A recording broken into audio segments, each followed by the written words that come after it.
Yeah, I guess so. So I kind of want to go back a little bit because, like you said, you started to you've kind of figured this out in high school. You told the girls at the sleepover, and they were all weirded out. And then you just reading more and more and more. How did that journey keep going? Like, when was the first time you dated a guy in a wheelchair or like interacted in that kind of way? Yeah, so I found a guy on a date, just a regular normal dating. Well, I mean, are any of them normal? But I don't know. Just a regular like. Not to shout them You out, mean but just what like was you just it? mean like that, like an app? I'm pretty sure An it was app? OkCupid. Oh, okay, Okay. cool. Ugh. I've been on it for like 2 okay, seconds. stupid. And I know, yeah. right? I mean, if we tried to, oh god, they're just all so terrible. They all are I pretty will. weird. I will say that one. The OkCupid definitely narrows down perspectives. Wow, perspective's not the word. It helps Criteria? It asks you a lot more thorough questions, and then that narrows down the amount of matches you can have. Yeah. However, that does make it a bit more rigid because then you might be like, there are 10 people in this 6 million person town that I Right. like. Yeah. It happened to be on the app too. Yeah, and then you can't automatically. Because I only use farmers only. Yeah, there you go. Yeah. Just narrow Okay. it down. Anyway, sorry.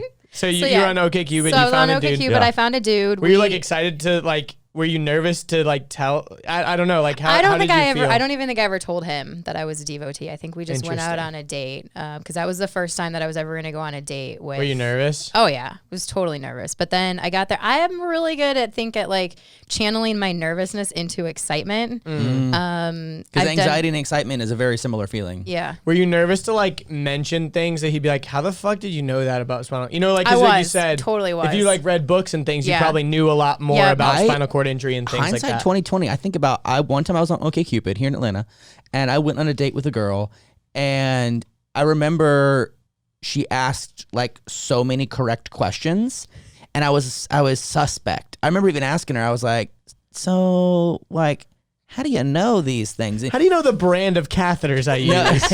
No, but she just very like joyfully like said that she did research. Like she was very cute about it. She's like, "Oh yeah, I always get like to research guys before I date them." And it's unfortunately like I remember like I was kind of stoked on that relationship, but at the exact same time, You were slightly weirded. no, some girl I'd been pursuing for like 6 months finally said yes. So I was like, "Ha, I'm gonna go with that one."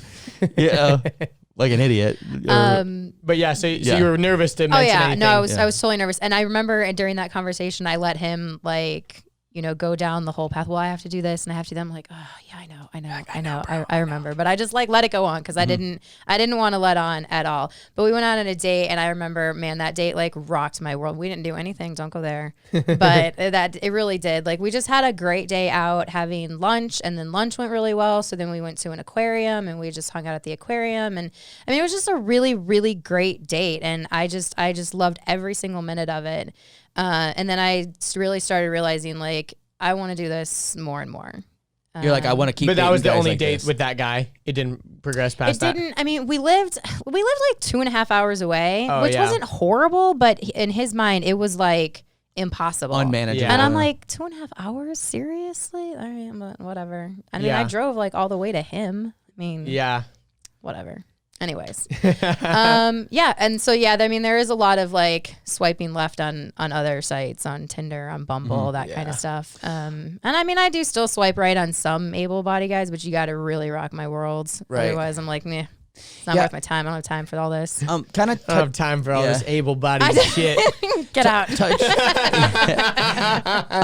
touching back on you're talking about like certain things you're attracted to, right? And some of them correlate or don't correlate with wheelchair use or disability or paraplegia or quadriplegia or whatever. But I remember it was Jessie that was telling us this. She goes, "Yeah, there was one guy who was like mad hitting on me, and I was trying to figure out why he was." And he said that like In real life or on the internet? I don't remember, but she had said that one of the things that he was the most attracted to her about was like her like undying will, like her move, like Tenacity. yeah, like the fact that like her disability wasn't going to slow her down. She was going to problem solve. She was going to work hard. Like she kept healthy. Like she was on top of things because like that doesn't exist in all able-bodied people. It also doesn't exist in all disabled people. But you're right. but the disabled people, it does exist in. Like that is an attractive thing to be around. Like to be around someone who's always trying to like move forward and like push the limits and like break boundaries and like crack stereotypes and like work hard and navigate a world that wasn't made for them. Like, that's like, damn, like, shit, I'd be inspired by them. What are other things, correlated or not, in a guy? So, like, obviously, you're like, all right, wheelchair, that's a good thing, quad, para, whatever. You said super independent, super athletic. What are some other things that, like, you find yourself being attracted to? Because I think the hump that's going to be the hardest for most people to get over is that one of those things is the disability, because the disability was so earth-shattering, life-changing, tragic, horrible, awful, and for you to have a preference of that almost like irritates them, I guess. Like, I think it does it right now, but I think it could. I think there was times in my life that if someone was like, you're so sexy because you're a wheelchair, I'd be like, I'm never going to talk to you. Like, you need to get out of my face. Like, that's so rude and so disrespectful. But obviously I'm open-minded to it. I'm more willing to discuss it now. And obviously we're trying to, like,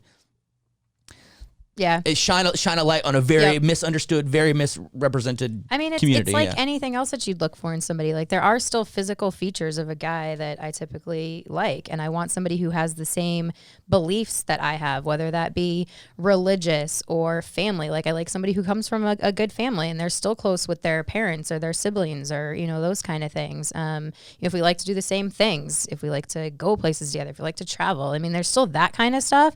And, again, going back to saying, like, talking to somebody and getting to know that kind of stuff about somebody and really hitting it off from that kind of perspective, and then being like, okay, awesome, they're also in a wheelchair. Like, a lot of times I really don't even see the wheelchair first. I mean, I guess you do, but to some extent, like, I mean, if I'm talking to somebody and I'm like, oh my God, no, absolutely not. Like, I don't care if you're in a wheelchair, it doesn't matter. I have no attraction to you whatsoever. You have no qualities or traits in a person that I want. Then, I mean, I'm not going to just go out with somebody just because you're in a wheelchair. It's just not like that. Yeah, because there are a lot of dudes on wheels that are incredibly unfit to date. Like, and I mean that in the sense of, like, they are not dateable because of many reasons, and it does not have to do with the wheelchair.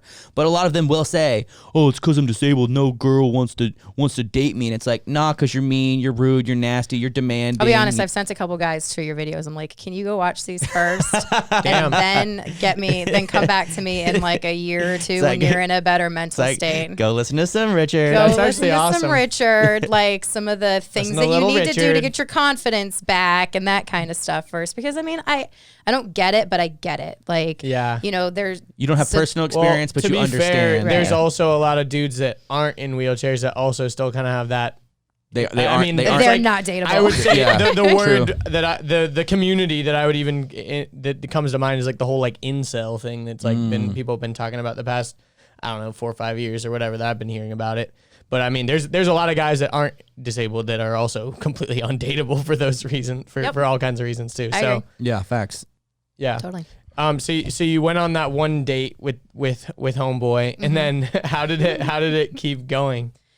Were you dating able-bodied guys too, or in between? Yeah, I was dating able-bodied guys in between. I don't really do a ton of dating, anyways. I think I'm pretty selective about who I date. Yeah. I really, honestly, don't have a lot of time for dating. It's like a full-time job, and between my already extremely busy full-time job, and I'm always on the road traveling for work, and then my training, I don't do a lot of dating. So it does take a pretty special person to even get me on a date. To put enough effort to even want to even want to do it. Yeah. Because dating can be pretty discouraging, honestly. Or like at least being on dating apps and stuff.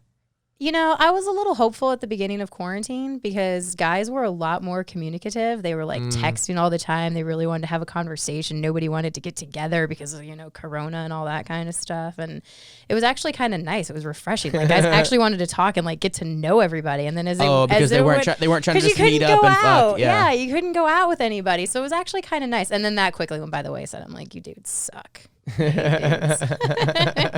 We are kind of terrible. It's true. It's true. It's awful. But anyways, so then I continued to date some able-bodied guys. And then I had gone out on this wasn't actually too long ago. This was maybe like in the last 6 months. I was going out with a guy for like 4 or 5 dates. And I was like, man, this guy has like everything that I could want in a guy. And he's just really not doing it for me. I'm like, I don't understand. Like, he checks off all my boxes, but that one box is just missing. I'm like, I don't know what this box is. And I was like, you dodo, you know exactly what that box is. And that's why. And then I was just kind of like, you know what? I need to just maybe for a while put the able-bodied dating aside for a little bit. So it And was then- it was an able-bodied guy that Yeah. you said pretty much checked everything, but it was just but no chair. Yeah. Interesting. Yeah. Interesting. So yeah, as of recently, I've really started to put more of an effort into really trying to, and then now all of a sudden I have like 4 guys that I'm talking to. Hey. Hello. And after this, So I maybe guess some it's- more people hollering at maybe you. We'll I see. mean, But I guess, it's like what you put out into the universe, I guess. I'm Yeah. a pretty firm believer in whatever you put out in the universe, you're going to get back. So I guess now that I'm being a little bit more open about it, after your episode that you guys started talking about Devotees on and I reached out to Richard, I think it set like a lot of stuff in motion for me. Like I had never told any of my friends before. And then Richard asked me if I wanted to come on the podcast. And I was like, well, shit, I can't go on a podcast and having never told anybody this before. So you never told your friends or family or anything. Did they No. ever think it was not weird, but like if you had gone on a couple of different dates with guys in wheelchairs, did anyone ever like? were they ever like, This is the 3rd guy in a wheelchair she's dated. What's Yeah. happening here? No, I only You introduced got my 9 guys nicknamed Wheels in your contact book, in your contact list. The wheelchair emoji is your most frequent used emoji. What's going on? What's happening happening here? No, I only.